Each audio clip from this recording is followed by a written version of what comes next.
una akong nag-Dota, yun nga, one time nung wala, 'di natuloy yung practice namin sa college, nagpunta yung kasi maraming computer shop dun sa ano, eh, sa gilid nung Cebu Coliseum.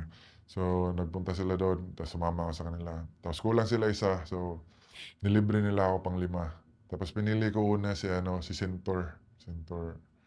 Tapos, nakakatawa, di ko alam paano, yung mga items. So, 'di ba si Centur parang kalabaw yun, eh, tapos 4 na paa. So, bumili ako 4 na boots. 4 na boots kasi 4 na paa, eh, siyempre apat na paa, eh. 'Di ba tig-iisa yung ano, tig-iisang boots. Ta's, pinag-ano nga, "Ano 'yan, ba't ang daming boots?" Eh, siyempre 4 yung paa, eh. Ta's yung inventory mo 6 lang na slot yun, tapos ang 4 dun puro boots, eh.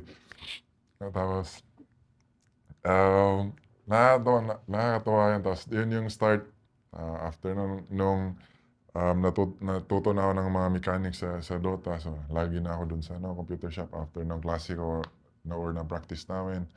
Tapos pag-uwi namin um, pag-uwi namin galing practice, maglalakad kami papunta sa ano, eh, sa dorm namin, ta's may computer shop dito sa gilid.